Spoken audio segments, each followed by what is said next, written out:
J'ai essayé de te contacter sur WhatsApp, mais bon, j'ai dit tenter ma chance pour essayer de raconter mon histoire en live. D'accord. Déjà, merci pour tout. C'est vraiment extraordinaire ton travail. Merci, merci. Alors, déjà, je suis même traumatisée. Je ne sais pas comment la raconter, mais je vais quand même essayer. Alors, c'est l'histoire de deux sœurs. C'est une histoire de jalousie, de sorcellerie. À la base, j'ai ma sœur, celle qui vient avant moi. On n'a pas grandi ensemble. Elle a grandi du côté de notre grand-mère maternelle, au nord de notre pays. Et moi, j'ai grandi avec notre maman au sud.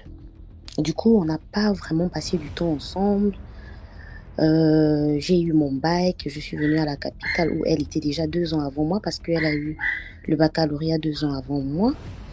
Alors quand je suis arrivée, on a aménagé ensemble, mais j'ai constaté qu'à chaque fois que j'avais une relation et que je gardais la relation secrète, c'était bien. Mais une fois que je me confiais à ma sœur, tout allait en cacahuète. Parfois même, elle me disait, mais tu vas faire quoi avec ce gars? C'est n'importe quoi, il n'est pas bien. En fait, vraiment pour me décourager. Mais franchement, plus le temps passait, plus je me rendais compte que, mais pourquoi ma sœur n'a jamais approuvé une de mes relations, en fait? Je me demandais, mais pourquoi ma sœur n'approuve pas une de mes relations? Ben, je laissais tomber puisque j'étais vraiment concentrée à cette époque-là dans mes études. Puis, quelques années après, ma sœur finalement se marie, elle me laisse à l'appartement. Elle se marie, elle part au mariage. Moi, je reste à l'appartement. J'obtiens mon master et je fais la rencontre d'un monsieur. La relation se passe bien. J'ai gardé la relation secrète pendant 2 ans, oui, presque 1 an et demi, 2 ans. La relation était bien, vu que ma soeur ne vivait plus avec moi, donc elle n'avait pas de contrôle sur moi. J'ai aménagé avec le monsieur m'a pris une maison. J'ai aménagé chez le monsieur. Et ma soeur me disait, mais les voisins m'ont dit que tu ne résidais plus dans l'ancienne appartement, mais tu vis où, etc. Elle me posait vraiment beaucoup de questions. Moi, je te cherche, j'ai envie de te voir. Parce que moi, je m'étais un peu éloignée d'elle, parce qu'elle était déjà mariée. Donc, franchement, déjà, je kiffais pas son mari du tout. Je ne trouvais pas d'utilité d'aller là-bas parce que j'ai eu dire plusieurs choses. Enfin, la ville parlait des choses. Enfin, puisque son mari, lui, fait politique. Et du coup, il y avait trop de rumeurs assez bizarres sur lui. Franchement, là-bas, je veux même pas raconter. Parce que là-bas encore, c'est un autre cas. Et vraiment, je fuyais ma soeur. Et là, elle me dit que je veux que tu viennes passer le week-end avec moi parce que je sais que tu me caches des choses, etc. Elle a insisté, insisté. Finalement, je suis partie passer le week-end chez ma grande sœur. C'est quand même ma grande sœur. Je ne veux pas la fuir jusqu'à quand, en fait. Je me suis dit, bon, d'accord, je vais aller passer du temps avec ma soeur. Arrivée là-bas, elle voit des changements physiques déjà sur moi. Elle voit que j'ai un véhicule. Elle me demande, mais petite, tu m'as caché beaucoup de choses.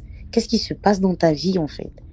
Et là, j'ai essayé de cacher, mais j'ai pas pu. C'est ma grande sœur, j'ai pas de copine, et je me suis confiée à elle. Lorsque je me confie à elle, mais derrière moi, laissez-moi vous dire que elle a comploté plusieurs choses mystiques. Quand je suis repartie chez moi, je lui ai montré ma maison, puisque le jour où je suis rentrée chez moi, je suis partie avec elle, j'ai montré où je vivais, elle était vraiment étonnée. Et elle allait faire des choses, des incantations, ce que je découvre après. Parce que une semaine après que je sois revenue chez moi, mon petit ami m'a demandé de libérer sa maison, qu'il ne voulait plus de moi sans aucune raison, il ne voulait plus avoir affaire à moi et j'ai pas compris pourquoi il m'a dit je sors de chez lui sans rien prendre parce que tout ce que j'ai c'est lui qui a acheté. J'ai dit MG, j'ai fait une dépression, j'ai failli me suicider parce que je comprenais pas pourquoi. Et là j'explique à ma soeur, elle me dit oui, sors de chez lui. D'abord quand je suis là, je savais que ça n'allait pas faire grand chemin votre histoire là. C'est un homme sûrement qui est dans ces choses, faut sortir de sa maison. Ça ne sert à rien de venir me chercher. Nous sommes partis. Et j'ai mon oncle qui est marabout, moi je ne vais pas cacher ça là direct, qui m'appelle, disons, un mois après, puisque je résidais maintenant chez ma soeur. J'avais nulle part où aller. Et là, quand je reçois l'appel un mois après de mon oncle, côté paternel, qui est plus amical avec moi qu'elle, il m'a appelé, il m'a dit, moi j'ai envie de te voir. Je lui dis, t'as pas pour habitude de demander à me voir, qu'est-ce qui se passe? Il me dit, non, j'ai envie de te voir. Je ne veux pas parler de ça au téléphone avec toi. Je dis, d'accord, je pars. Et lorsque je pars, il me dit, moi, ça fait 4 fois. Déjà, je te vois pleurer dans les rêves. J'ai même vu ton âme est venue pleurer. Qu'est-ce qui se passe? Je lui ai dit, je ne sais pas. Il m'a dit, est-ce que tu ne vis pas une situation difficile en ce moment? J'ai expliqué comme là, je viens d'expliquer dans ce direct. Il fait la consultation, il me dit que toi, à chaque fois, je t'ai toujours dit de venir vers moi, tu as toujours négligé. Maintenant, il est temps que je te dise certaines choses, mais tu dois vraiment être forte. Je lui ai dit ok. Et je lui ai dit que moi, je comprenais pas pourquoi à chaque fois, avec les hommes, ça n'allait pas. Je comprenais pas, en fait. Et normalement, notre mariage était prévu pour janvier. Janvier, là, on avait déjà prévu la date. Il s'apprêtait déjà à aller voir les parents, etc. Tout ça, j'ai dit à ma soeur. Mais malheureusement, on n'aura jamais lieu. Parce que nous ne sommes jamais remis ensemble jusqu'à aujourd'hui. C'est resté comme ça. Et mon oncle, il me dit, la maison où tu es déjà, il faut que tu partes de là-bas. Parce que le mari de ta soeur, il est mystique. Il est ceci, il est cela. Il faudrait que tu partes de là. Et puis ta soeur, elle, déjà à la base, elle te fait la jalousie. C'est depuis, c'est pas aujourd'hui. Elle te fait la jalousie. C'est pas d'aujourd'hui. Donc, faudrait vraiment que tu serres le cœur. Le malheur ne vient jamais de loin. C'est la personne qui... J'ai même des larmes aux yeux tellement je suis choquée, en fait. C'est quelqu'un... C'est vrai qu'on n'a pas grandi ensemble, mais moi, je l'estimais beaucoup. Mais j'ai fini par comprendre que elle n'avait pas d'amour pour moi. C'était plus l'intérêt. Et elle me doit plusieurs sommes d'argent. Je pense 3 000. Parce qu'elle avait pris 1 million quand j'avais eu mon examen. La bourse, elle avait eu un problème à Dubaï, elle était allée pour le tourisme et j'ai dû enlever de l'argent pour envoyer lorsque j'avais eu ma bourse, 1 million. Et récemment, il n'y a même pas un an, je lui ai donné 2 millions parce qu'elle traversait un problème difficile, elle disait qu'elle devait me les restituer. Mais j'ai jamais demandé. Une sœur comme ça, est-ce qu'il y en a? J'ai jamais demandé, je lui ai dit non, laisse tomber. Je n'ai jamais demandé qu'elle me restitue l'argent. À chaque fois que j'avais toujours des sous, jamais je refusais à ma soeur de l'argent. Je prenais soin d'elle. Pourtant, c'est elle qui doit prendre soin de moi parce qu'elle est ma grande soeur. Mais jamais. Même lorsque j'étais à l'université, moi, je prenais à charge la maison. Je suis une fille à la base battante.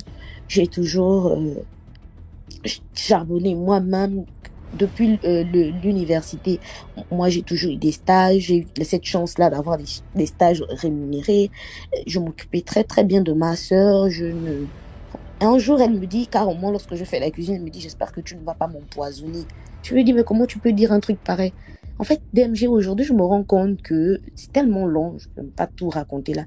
Je me rends compte aujourd'hui, en fait, que mais on n'a même pas besoin j'avais pas besoin qu'on me dise ça. Les preuves étaient là. À chaque fois que je parle d'une relation, ça va en cacahuète. Et les réactions face à moi, le jour où je suis partie vivre chez elle pendant que je disais lorsque j'ai quitté ma résidence, mais lorsque mon oncle m'a vraiment confessé tout ça, que je suis rentrée, j'ai rien fait. Je suis restée zen. Mais avec la grâce de Dieu, j'ai eu des entrées d'argent.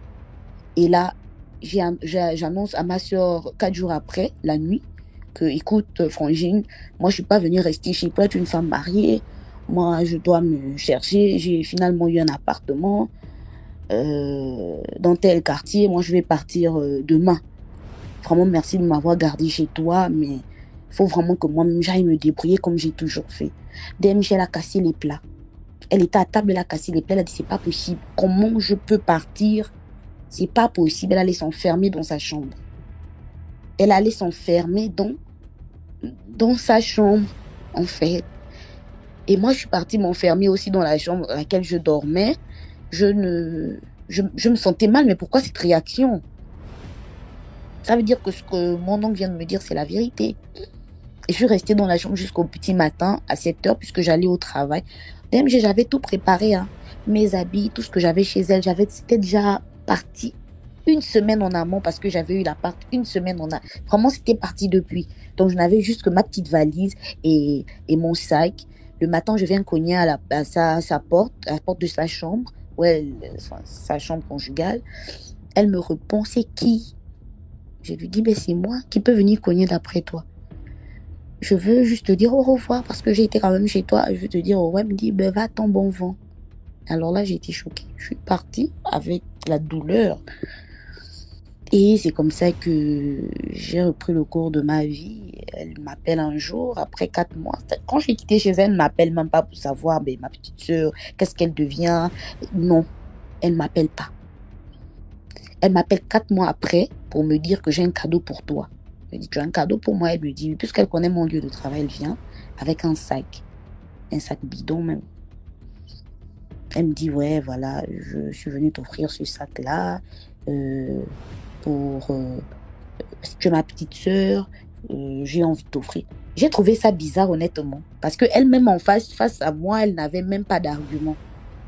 J'ai pris le sac, je suis directement allée mettre ça à la poubelle. Et j'ai expliqué ça encore à mon oncle, il m'a dit, ben, tu as très bien fait. Ce sac était travaillé pour te nuire. Et où je te parle, elle continue à chercher à me nuire. Je suis dans des prières de nuit. Et je ne sais pas s'il y a des abonnés ici qui sont musulmans en fait, en islam, parce que moi je suis musulmane, on a ce que vous appelez l'eau bénite, l'huile d'onction, etc. Nous, c'est des écritures coraniques. Et puis, on lave ces écritures-là. Vous lavez avec. Vous pouvez aussi boire. C'est des sourates, des versets du Coran, vraiment de protection, etc. Donc, c'est ce qui m'aide vraiment. Et un jour, je vais envoyer la photo. Je suis rentrée du travail. Devant ma porte, j'ai trouvé un corbeau mort. Et tu vas m'envoyer la photo du corbeau mort là? Oui, bien sûr. Et puis, je vais faire comme la photo du corbeau mort. Bien sûr, je peux envoyer. Non, Tellement non, j'étais... J'appelle encore mon oncle, j'explique, mais mon oncle me dit, mais parce qu'elle ne veut pas te dire, elle te déteste tellement, elle a une haine envers toi. Mais j'ai vraiment coupé les liens, je suis tranquille dans mon coin, je me débrouille très bien, j'essaie d'oublier ça, mais ça me choque. J'ai fait la dépression, j'ai énormément maigri. Je suis vraiment mal. Damn, j'ai déjà peur du corbeau mort. Non, c'est mon camarade de classe. On a fréquenté ensemble à l'école des Perviers. Merci. Mais tu vois le corbeau, moi quoi là. Que tu as peur du corbeau mort. Non. N'aie pas peur. Non. On a fréquenté, on a fait le primaire ensemble. Le corbeau là. Vraiment, j'ai envie d'attirer l'attention des sœurs et des frères ici. Le mal ne vient jamais de loin. Quelqu'un qui ne te connaît pas ne viendra jamais te faire du mal. On est d'accord. Il faut vraiment faire très très attention et c'est triste. Donc j'ai coupé vraiment les liens et le temps, il n'y a aucune vérité que le temps ne nous révèle pas. De toutes les façons, le karma aussi, ça ne blague pas. Un jour, elle va se confesser et si elle continue, c'est comme ça les gens deviennent fous, folles. Et tu parles seul à cause de ce genre de pratique-là. Donc, elle avait même appelé un marabout au Sénégal pour me dire que oui, si ton gars t'a mis dehors, c'est parce que toi aussi, tu ne suis pas le côté spirituel, tu t'en fous, tu es une personne, tu as toujours été comme ça. Donc, elle a appelé un féticheur au Sénégal qui a envoyé 2 enveloppes.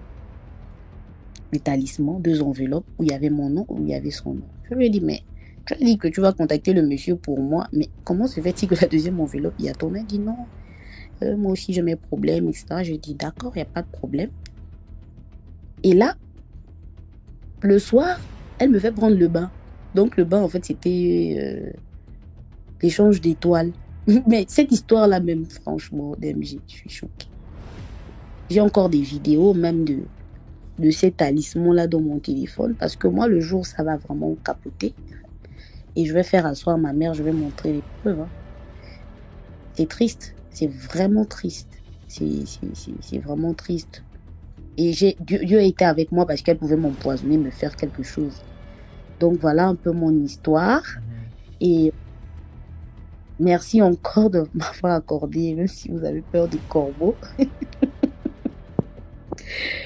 Bonne soirée, DMG. Merci encore. Donc j'ai besoin vraiment de l'avis de tes abonnés pour essayer un peu de me conseiller parce que cette histoire, en dehors de mon oncle et toi aujourd'hui, franchement, j'ai pas encore raconté à quelqu'un, raison pour laquelle je fais vraiment la dépression parce que c'est choquant en fait. Mhm. Donc c'est ça. En tout cas, Merci, ils vont te répondre dans les commentaires. Merci beaucoup pour l'histoire.